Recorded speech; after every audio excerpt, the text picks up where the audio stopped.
Hello दोस्तों, नमस्कार। मैं लकी सारस्वत और आज अपन करेंगे जो 26 नवंबर की करंट अफेयर है वो हम करने वाले हैं, जो कि हमारे एग्जाम के पॉइंट ऑफ व्यू से बहुत ज़्यादा इंपॉर्टेंट है। तो आप वीडियो कंप्लीट देखना और वीडियो पसंद आ जाए तो वीडियो को लाइक और शेयर करना मत भूलना। ठीक है, आज का सबसे पहला पॉइंट रहेगा, भारत ने की अफगानिस्तान के लिए 100 से अधिक उच्च प्रभाव वाली परियोजना की घोषणा की है। भारत ने की है, ठीक है। भारत ने अफगानिस्तान के लिए 100 से अधिक उच्च प्रभाव वाली परियोजना की घोषणा की है, जो कि जिनेवा में 23 से 24 नवंबर 2020 तक अफगानिस्तान सम्मेलन 2020 का आयोजन किया गया। भारत के विदेश मंत्री है वो है डॉक्टर एस जयशंकर ने सम्मेलन के भारतीय प्रतिनिधि मंडल का नेतृत्व किया। ये क्वेश्चन बहुत ज़्यादा इंपॉर्टेंट है। क्वेश्चन आएगा, अफगानिस्तान सम्मेलन 2020 का आयोजन किया गया, इसमें भारत की तरफ से इस सम्मेलन में भारतीय जो अपना मंडल है उसका नेतृत्व किसने किया? तो वो किया एस जयशंकर ने। ठीक है, इसके बाद में ये आप इसको नोट कर लेना है। ये तो इस सम्मेलन की सह मेजबानी संयुक्त राष्ट्र इस्लामिक रिपब्लिक ऑफ अफगानिस्तान और फिनलैंड सरकार ने की है। ये भी क्वेश्चन बन सकता है, इंपॉर्टेंट है। जितना इससे क्वेश्चन बन सकता है एक क्वेश्चन से वो सारे के सारे हम करेंगे।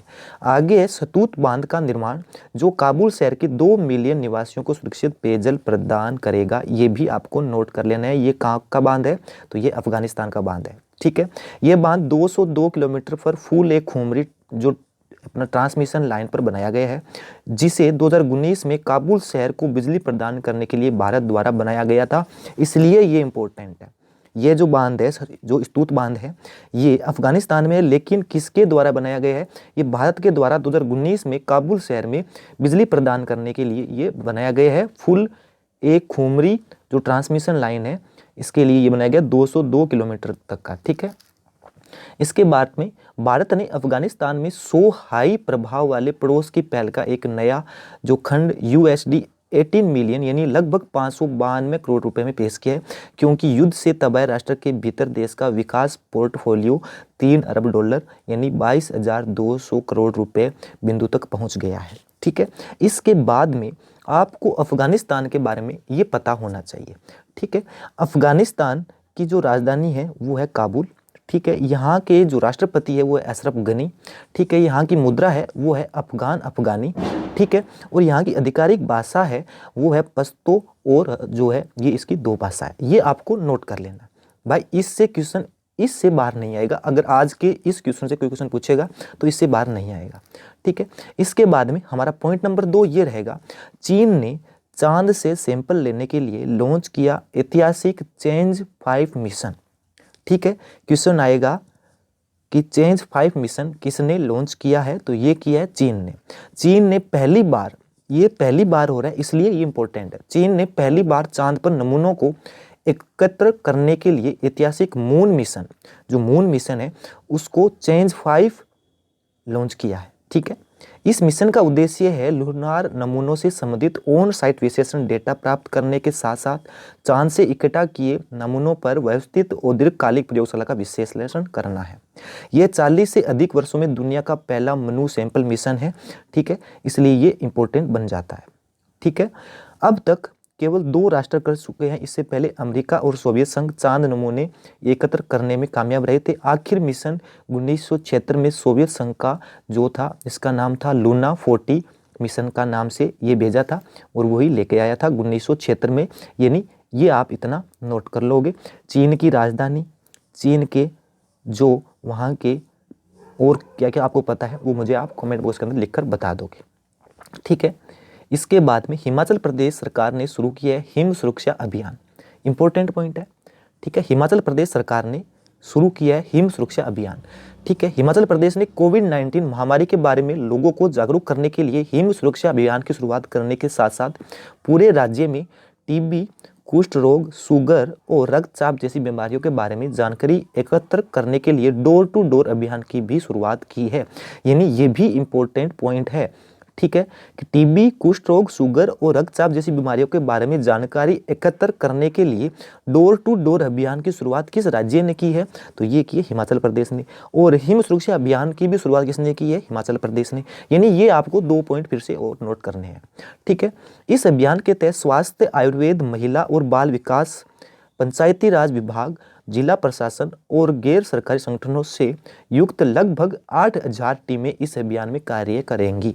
ठीक है, ये इंपॉर्टेंट नहीं है, ये आप नोट नहीं करना चाहो तो भी नहीं कर मतलब नहीं करो, कोई दिक्कत नहीं है। ये लोगों के स्वास्थ्य मापदंडों के डोर टू डोर डेटा संग्रह को सुनिश्चित करेगा।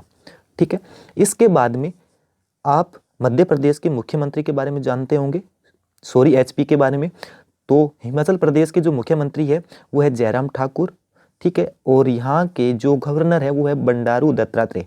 ठीक है, यानी ये आपको फिर से 2 पॉइंट आपको नोट कर लेना है। और भी मैं स्टैटिक जीके के आपको वीडियोस डाल दूंगा, तो आप वहाँ से देख लोगे अच्छे से, कोई दिक्कत नहीं है।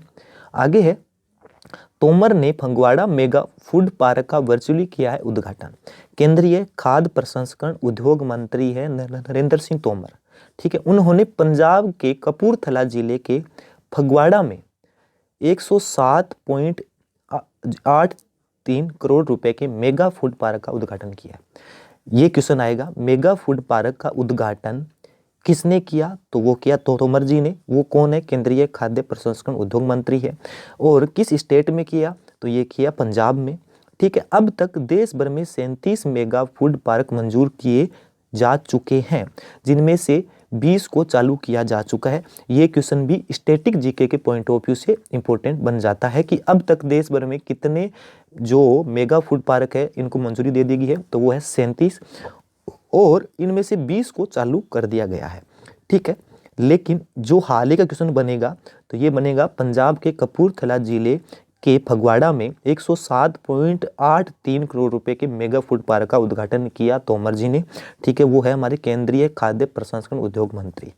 ठीक है, इसके बाद में मेगा फूड पार्क जो 55 एकड़ भूमि में फैला हुआ है और 25,000 किसानों को लाभान्वित करेगा। इसमें 3944 वर्ग मीटर के गोदाम और 20,000 टन क्षमता वाले साइलों और 3,000 टन क्षमता वाले कोल्ड स्टोरेज और व्यक्तिगत रूप से त्वरित फ्रोटोजोन और डीप फ्रीजर इकाइयां सहित अन्य सुविधाएं भी शामिल है।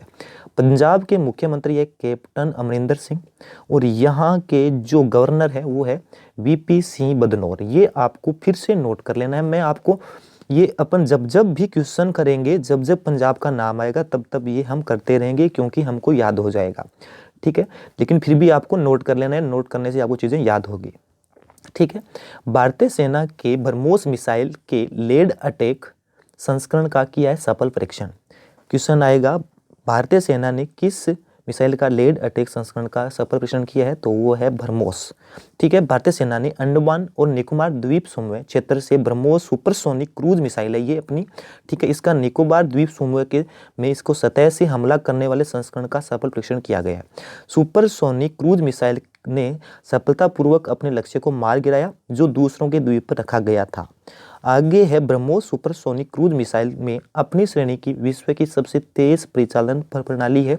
डीआरडीओ ने हाल ही में मिसाइल प्रणाली की है उसकी सीमा को मौजूद 298 किलोमीटर से बढ़ाकर लगभग 450 किलोमीटर तक किया था। मैं आपको डीआरडीओ के बारे में, ठीक है, डीआरडीओ के बारे में बहुत कुछ बताने वाला हूँ। ठीक है, इसके क्या क्या चीज़ें हैं जो ये 2020 में कौन कौन सी चीज़ों में न्यूज़ में रहा है, तो ये अपन नेक्स्ट वीडियो में इसका डाल दूंगा पूरा। ठीक है, आगे है, ब्रह्मोस एक यूनिवर्सल लंबी दूरी की सुपरसोनिक क्रूज मिसाइल प्रणाली है जिसे जमीन, समुद्र और हवा से लॉन्च किया जा सकता है। इंपॉर्टेंट है, जमीनी, समुद्री और हवा से इसको लॉन्च किया जा सकता है ब्रह्मोस। ये एक यूनिवर्सल लंबी दूरी की सुपरसोनिक क्रूज मिसाइल प्रणाली है जिसको डीआरडीओ ने 298 किलोमीटर से बढ़ाकर अब लगभग 450 किलोमीटर तक की इसकी सीमा बढ़ा दी गई है। मिसाइल को संयुक्त उद्यम ब्रह्मोस एरोस्पेस के माध्यम से डीआरडीओ भारत और एनपीओएम रूस द्वारा संयुक्त रूप से विकसित किया गया है। ये भी क्वेश्चन पूछ सकता है कि जो ये मिसाइल तैयार की गई इसमें किस किस का हाथ है? तो डीआरडीओ भारत और एनपीओएम और रूस द्वारा इसको संयुक्त रूप से इसको विकसित किया गया है। ठीक है, इसके बाद में है, केंद्रीय मंत्रिमंडल ने लक्ष्मी विलास बैंक का विलय डीबीएस बैंक में करने के आरबीआई के प्रस्ताव को मंजूरी दे दी है। सीधा आपको इतना ही याद रखना है, केंद्रीय मंत्रिमंडल ने लक्ष्मी विलास बैंक है उसका विलय डीबीएस बैंक में करने के आरबीआई के प्रस्ताव को मंजूरी दे दी है। ठीक है, इससे पहले भारतीय रिजर्व बैंक ने 17 नवंबर को सिंगापुर के डीबीएस बैंक की भारतीय शाखा के साथ ऋणदाता के विलय का प्रस्ताव भी दिया था, और विलय के तहत डीबीआईएल और एलवीबी में 2500 करोड़ रुपए की नई पूंजी का निवेश भी करेगा। ये पहला उदाहरण है जब भारत ने किसी संकट से जूझ रहे घरेलू बैंक को जमानत देने के लिए एक विदेशी संस्था का रुख किया है। ये पहली बार हो रहा है, ठीक है, इसलिए ये क्वेश्चन इंपॉर्टेंट बन जाता है, ठीक है। इसके बाद में थोड़ा सा आपको इसको रीड कर लेना है, ज़्यादा कुछ इसके अंदर है नहीं। जो आपको पहली लाइन बताई थी वो आपको नोट कर लेना है। आगे है पीलीभीत टाइगर रिजर्व ने, पीलीभीत टाइगर रिजर्व ने, फिर से बोल रहा हूँ, पीलीभीत टाइगर रिजर्व ने बाघों की आज़ादी को दुगना करने के लिए जीता है अंतर्राष्ट्रीय पुरस्कार। बाघों की जो आबादी है उसको दोगुना करने के लिए किस टाइगर रिजर्व ने अंतर्राष्ट्रीय पुरस्कार जीता है? तो वो है पीलीभीत टाइगर रिजर्व। ये कहाँ पर है? तो ये उत्तर प्रदेश में है। पीलीभीत टाइगर रिजर्व पीटीआर और उत्तर प्रदेश वन विभाग को बाघों की संख्या को दोगुना करने के 10 वर्षों के लक्ष्य को मात्र 4 वर्षों में हासिल करने के लिए पहला अंतर्राष्ट्रीय पुरस्कार है वो TX2 प्रदान किया गया। ये आपको नोट कर लेना, पूरा कंप्लीट नोट कर लेना है। TX2 का लक्ष्य है टाइगर टाइम्स 2, बाघों को दोगुना करना, ठीक है। जो जंगली बाघों को दोगुनी करने के लिए लक्ष्य को पूरा करने की प्रतिबद्धता को दर्शाता है। इस टाइगर रिजर्व में 2014 में 25 बाघ थे, जिनकी संख्या अब बढ़कर 2018 से में बढ़कर 65 हो गई है। 2014 में कितनी थी? 65 थी, जिनकी संख्या 2018 में बढ़कर कितनी हुई थी? 65 हो गई थी। और पीटीआर सभी 13 बाघ रेंज देशों में भारत, बांग्लादेश, भूटान और चीन, कंबोडिया, इंडोनेशिया, लाओ, पीडीआर, मलेशिया, म्यांमार, नेपाल, रूस, थाईलैंड और वियतनाम में पुरस्कार जीतने वाला पहला देश बना है, ठीक है। ये आपको नोट कर लेना है, ठीक है। इसने 10 साल के लक्ष्य के मुकाबले सिर्फ 4 साल में बाघों की आबादी को दोगुना करने का लक्ष्य हासिल किया है। और UNDP यानी संयुक्त राष्ट्र विकास कार्यक्रम के पारिस्थितिकी तंत्र और जैव विविधता के प्रमुख मिडोरी पैक्सटन द्वारा राज्य के प्रमुख मुख्य संरक्षक सुनील पांडे को पुरस्कार प्रदान किया गया है। ये भी क्वेश्चन बन सकता है कि ये पुरस्कार किसको प्रदान किया है? तो वो किए हैं हमारे राज्य के प्रमुख मुख्य संरक्षक है उत्तर प्रदेश के, वो है सुनील पांडे हैं, उनको ये पुरस्कार प्रदान किया गया। किसके द्वारा? संयुक्त राष्ट्र विकास कार्यक्रम के जो मतलब अध्यक्ष है मिडोरी पैक्सटन, उन्होंने इसको दिया है, ठीक है। आगे है दिल्ली क्राइम ने इंटरनेशनल एमी अवार्ड्स में जीता है बेस्ट ड्रामा सीरीज का अवार्ड। दिल्ली क्राइम है, उसने इंटरनेशनल एमी अवार्ड्स में जीता है बेस्ट ड्रामा सीरीज का अवार्ड जीता है, ठीक है। ये आपको नोट कर लेना है, ठीक है। OTT प्लेटफॉर्म नेटफ्लिक्स शो है जो दिल्ली क्राइम के नाम से है, वो 48वें अंतर्राष्ट्रीय एमी अवार्ड 2020 में बेस्ट ड्रामा सीरीज का पुरस्कार जीता है। ये आपको नोट कर लेना है। दिल्ली क्राइम अंतर्राष्ट्रीय एमी पुरस्कार जीतने वाली भारत की पहली वेब सीरीज है, ठीक है, इसलिए ये इंपॉर्टेंट बन जाता है, ठीक है। दिल्ली क्राइम अंतर्राष्ट्रीय एमी पुरस्कार जीतने वाली भारत की पहली वेब सीरीज है। यह शो रिची मेहता द्वारा लिखित और निर्देशित है और इसमें अभिनेत्री शेफाली शाह ने मुख्य किरदार निभाया था, ठीक है। इसके बारे में और भी जानकारी थी लेकिन मैंने नहीं दी, ये क्वेश्चन इंपॉर्टेंट था।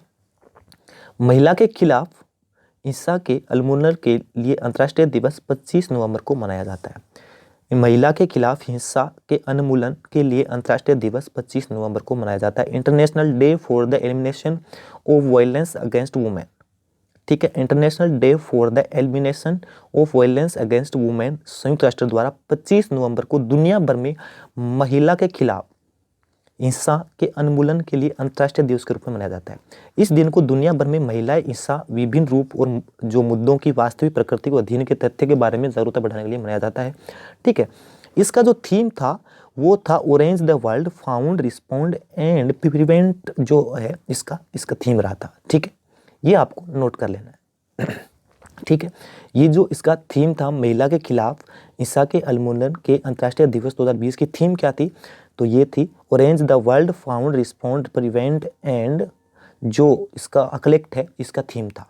और ये 25 नवंबर को मनाया जाता है, ये भी आपको पता होना चाहिए, ठीक है।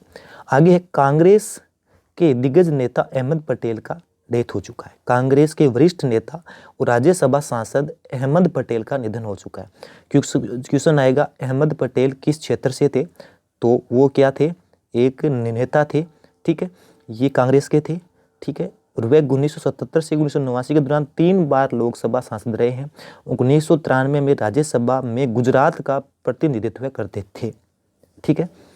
इसके बाद में दिग्गज टीवी अभिनेता आशीष रॉय का हो गया निधन। ठीक है, ये आप इनके बारे में थोड़ा सा रीड कर लोगे, ज़्यादा कुछ इसके अंदर है नहीं। ठीक है, सिर्फ आपको इतना ही पता रखना है, टीवी अभिनेता थे आशीष रॉय जिनकी डेथ हो चुकी है। ठीक है, वह वॉइस एक्टर भी थे जो विदेशी फिल्मों के लिए डबिंग किया करते थे, इसलिए ये इंपॉर्टेंट बन जाता है। ठीक है, इसके बाद में आगे, बंगाल की खाड़ी में तेज चक्रवाती तूफान में तब्दील हुआ है निवार तूफान। ठीक है, बंगाल की दक्षिण पश्चिम खाड़ी में मंडरा रहा चक्रवर्ती तूफान निवार तेज हो गया। यानी सबसे पहली बात तो ये क्वेश्चन ये आएगा, बंगाल के दक्षिण पश्चिमी खाड़ी में जो तूफान होता है उसको किस नाम से जाना जाता है, तो उसका नाम होता है ये है। ठीक है, तो ये इसका नाम है, ये आपको नोट रखना है। ठीक है, चक्रवात है वर्तमान में पांडुचेरी में 410 किलोमीटर पूर्व दक्षिण पूर्व और चेन्नई से 450 किलोमीटर दक्षिण पूर्व में स्थित है। ठीक है, इसके बाद में चक्रवात के प्रभाव का सामना है पांडुचेरी, तमिलनाडु, आंध्र प्रदेश, तेलंगाना और कर्नाटक की सरकारों को भी करना होगा। ठीक है, इसका थोड़ा इसको अच्छे से देख लेना है, रीड कर लेना है। ठीक है, आगे जो लास्ट का क्वेश्चन है आज अपना, गुरु तेग बहादुर शहादत दिवस है, ये 24 नवंबर को मनाया जाता है। गुरु तेग बहादुर मेमोरियम डे है, ये हमेशा हर साल 24 नवंबर को मनाया जाता है। जो तेग बहादुर थे ये सिखों के 9वें गुरु थे। कौन? गुरु तेग बहादुर के बलिदान की याद में शहादत दिवस के रूप में मनाया जाता है। शहादत दिवस है, ये 24 नवंबर को मनाया जाता है। सिखों के 9वें गुरु तेग बहादुर के बलिदान की याद में ही शहादत दिवस के रूप में मनाया जाता है। इस दिन को देश भर में गुरु तेग बहादुर के शहीद दिवस के रूप में मनाया जाता है। तो थोड़ा इसको देख लेते हैं आगे। गुरु तेग बहादुर ने 24 नवंबर 1675 को धर्म, मानवीय मूल्यों और आदर्शों और सिद्धांतों की रक्षा करने के लिए अपना जीवन ऐसे लोगों के लिए बलिदान कर दिया जो अपने समुदाय के भी नहीं थे। बहुत इंपॉर्टेंट चीज़ है। ठीक है, गुरु तेग बहादुर ने औरंगजेब के शासन के दौरान इस्लाम में गैर मुस्लिमों के जबरन धर्म जो इसका चेंज कर रहे थे उसका किया था विरोध। उसके लिए दिल्ली में मुगल स्मार्ट जो थे वो थे औरंगजेब के आदेश पर 1675 में उनकी सार्वजनिक रूप से हत्या कर दी गई थी। सबके सामने इनकी हत्या कर दी गई। दिल्ली के मुगल सम्राट थे औरंगजेब, उन्होंने 1675 में। दिल्ली स्थित गुरुद्वारा है शीशगंज साहिब, दिल्ली में स्थित है गुरुद्वारा जिसका नाम है शीशगंज साहिब, और गुरुद्वारा है रकाबगंज साहिब, उनके प्राण दंड और दाह संस्कार के स्थल है। ठीक है, क्वेश्चन ये भी बन सकता है।